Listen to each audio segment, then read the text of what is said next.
is going on, everybody? I am back working on my car. I got parts, idle air control valve came in, and a couple other little miscellaneous that I forgot them in my house. Now I have to walk all the way back. Probably shouldn't have did that. So these are the parts I got. Let me move. I gotta move. Oh shit. Okay, this is what I got. I got this little thing about this is for my hood strut that holds up my hood. It's a little tiny clip grommet so the thing stops like rattling around.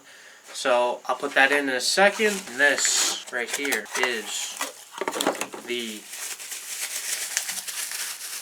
idle air control valve right here. It's actually pretty freaking heavy. Seems to be a pretty simple install. The only thing I'm a little bit iffy on is that this is the little gasket that seals the deal. I guess it will, but you're telling me that this gasket like that is gonna seal this thing because it has coolant going through it. So I don't know. We're gonna try and figure it out. My dog's eating wood.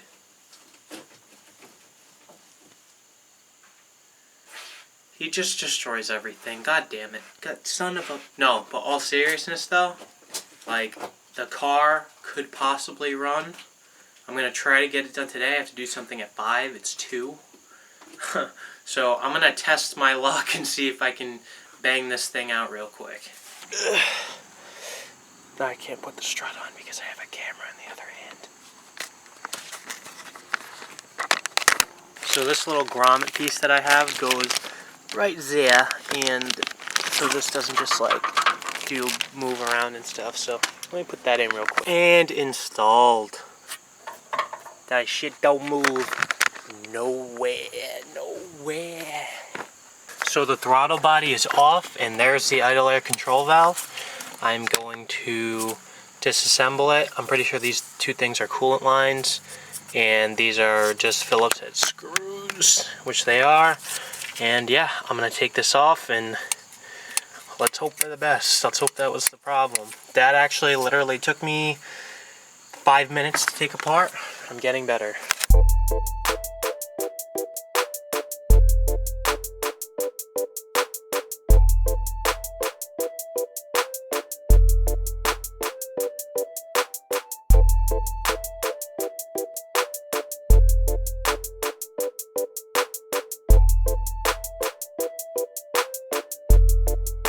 Take her off.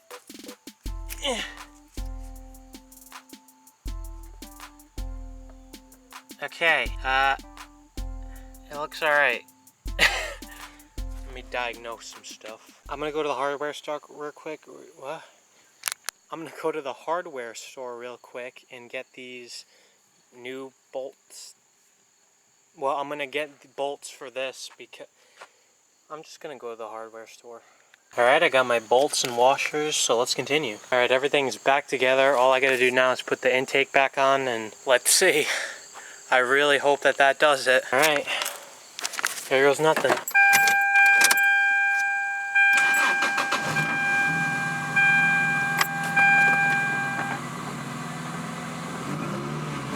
Nope. Son of a diggy dog, damn it. So that didn't fix the problem. Man, this sucks.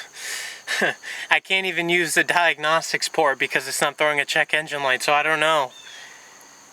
If it's skipping like that, I'm gonna check the distributor next. I saw a little oil leakage down near the distributor area, which are like, I think the a cam seal distributor area where the valve cover is. That, I don't know, I keep saying that's gotta be it, but I'm dialing out everything that has to do with the way the car like would run like that. Like spark plug wires, spark plugs, idle air control valve. I don't even remember what else I did, but I know I did something else. I'm gonna continue with just like doing like gutting the interior and stuff like that. Not like the whole interior, but the parts on the interior I want to get rid of. I'm gonna focus on that.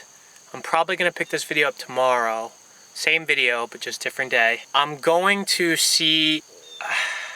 I know there's a way to test a distributor and how much like you can like put a clamp on the spark plug wires and see which cylinder or if it's misfiring, if the distributor's firing right. I don't have that tool, but I heard that sometimes a common cause on, I've been doing so much research, I heard sometimes a common cause on 7AFE engines are the distributors getting like a hairline crack, or I know I checked it before, but the distributor could be another sign of why the engine's running this way. I really just don't know. Could be anything. I'm okay with it not running right. Like, I'm gonna fix it, I know I am, but I'm just like so dumbfounded on what like the solution could possibly be. I have no idea. I don't even know where to start. Like, well, that's false. I started already, but I don't even know where to like. I'm gonna look at the distributor real quick.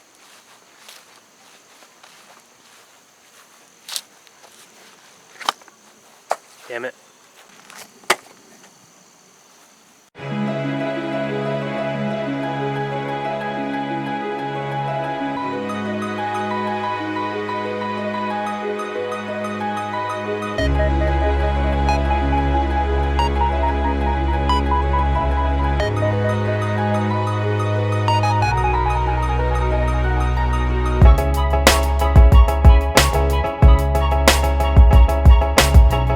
Alright, I'm back. It's the next day again. Sorry.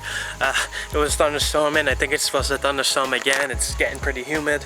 So I'm going to work on continuing to gut like the stuff at the back of the car. So sadly, that idle air control valve wasn't the problem. But I feel like I want to get a new distributor because I was thinking about it. I feel like I had an epiphany when I went to sleep. And I was thinking the distributor could also be the cause of the problem. There are a lot of variables in the car that could be the cause of the problem. This car, it just takes some old school diagnosing. It's OBD1, so there's a diagnostics port, but there's nothing to test because the engine has no check engine light or anything like that. So it's not like it'll show me a code if anything's wrong. So it's just old school diagnosing. There's not much electronics other than like cruise control and stuff like that, but there's not many sensors, like there's coolant temp sensors and stuff like that, but nothing really that can be detrimental to the car like cars nowadays. If one check engine light pops on, like everything just doesn't work. So I'm just going to continue gutting the rear part of the interior, which is what I had planned earlier. So, oh well, idle air control valve doesn't work. Well, it does work, it's just not the solution to the problem. So next up, distributor. That's the only, I mean, after that, I really don't know what could be causing the problem. And if it doesn't run good after that, I'm literally just going to throw the car in the ocean. I won't actually throw it in the ocean. But what I'm actually gonna do, I say actually, that's such a bad habit. I say actually, like every 5 frickin' seconds. But if that distributor doesn't work, I'm going to just drive it and see what happens. It only happened when the battery died. It could have short-circuited something. It could have blew something. It could have reset the ECU so the engine doesn't know how to run. Who frickin' knows, man? So let's just see. We're gonna see what happens. How the heck does that stay up? Usually the hatch supports on all these Toyota Celicas are like the first thing to go, and they just like fall down. I have no idea how that stands up.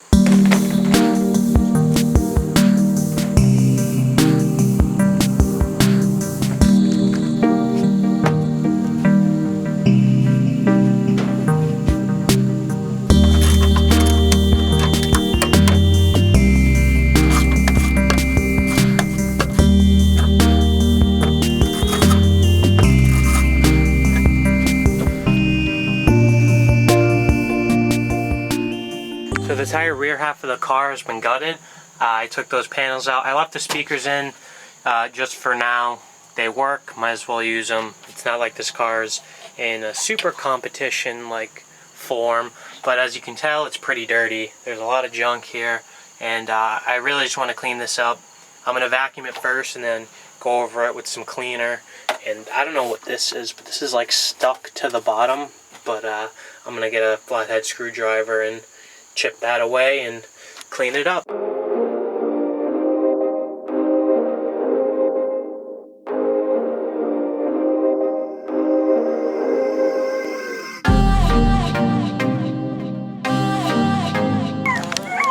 Okay, so I just got this as clean as possible, just completely disregard my dogs are screaming and barking underneath the shed. I'm gonna make this quick because the battery's gonna die and my dogs are freaking out. So I cleaned this up as best as I possibly can. That I tried scraping off. Some of it came off and I vacuumed it up, but that's just folded over sound deadening. So eventually I'm gonna do the cold ice trick, and yeah, hopefully that'll work. I'm gonna try it when it's like really cold out, because I know in obviously New England and stuff like that, like it gets really cold out since I live here, and I'm gonna see if that does anything. If not, I'll do the dry ice trick. But yeah, so this is all clean back here. I didn't vacuum the carpets yet because I'm gonna be hopping in and out of them, but all the interior is gutted, and I'll show you the aftermath. This is everything that came out of it. Holy shit, I don't know what to do with any of it. I'm gonna go make an outro inside my house because my dogs... Oh wait, no, they stopped. Okay, never mind. I'm gonna go make an outro inside my house.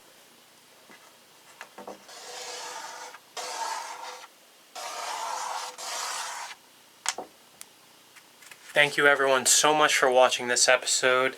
I know that problem that I was having with the idle wasn't solved, but I was able to still get a decent amount done by gutting out that back portion of the interior.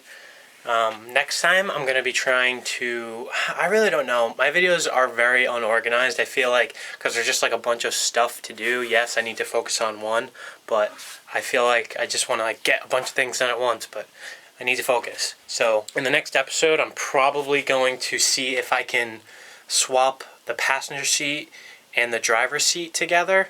One, because the driver's seat is like worn and you sit in it and it has a tear and it just doesn't feel right. Like it's definitely has age on it.